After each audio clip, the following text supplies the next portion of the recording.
My half-sister stole my fiancé and the wedding I paid for. She thought she won, but now she's alone, broke, and desperate to reclaim what she lost. Family can be messy, but I never thought my own blood would betray me like this. My half-sister, Vanessa, always had a way of making everything about her, but I never imagined she would go as far as stealing my fiancé and the wedding I planned, one that I paid for with my own money.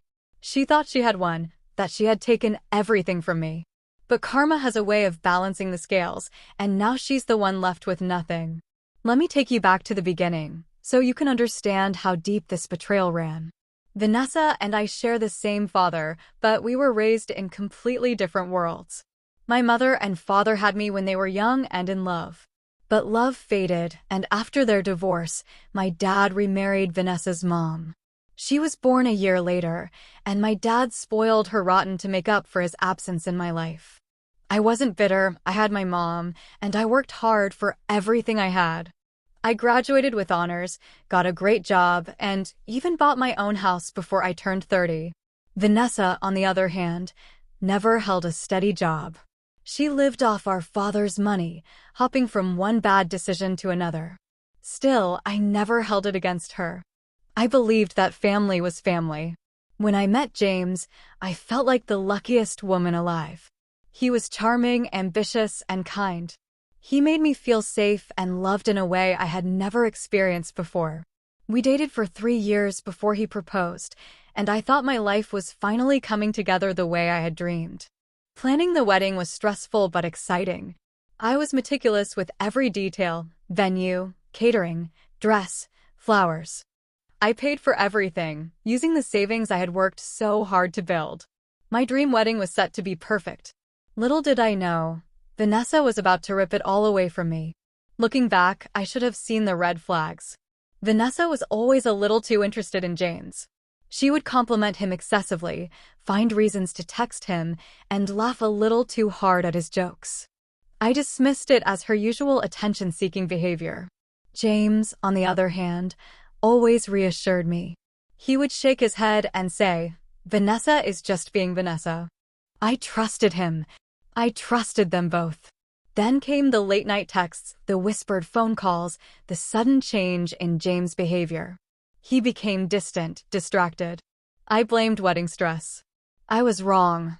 2 weeks before the wedding, I walked into my house to find Vanessa and James together.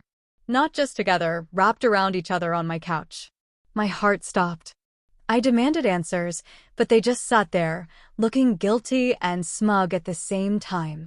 Vanessa smirked and said, "James and I are in love." We didn't mean for this to happen, but it did. The worst part? James didn't even fight for us. He just sat there, silent, letting Vanessa do the talking. I walked out numb. My mind reeled. They had been sneaking around behind my back, and now they were throwing it in my face. And the wedding? Oh, they didn't just steal my fiancé. They stole the wedding I paid for. Vanessa had the audacity to tell me, since everything is already booked and paid for, James and I are just going to go through with it. I laughed. I actually laughed because it was so absurd. Then I said, "Over my dead body." At first, I wanted to disappear. But then, I realized something. Vanessa thought she had won. She thought she had stolen my life, my happiness. But she made a critical mistake.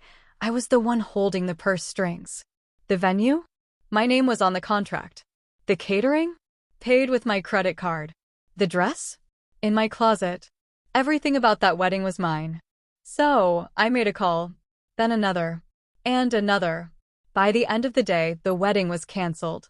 Vanessa and James showed up at the venue on the big day, only to find nothing. No flowers, no chairs, no guests.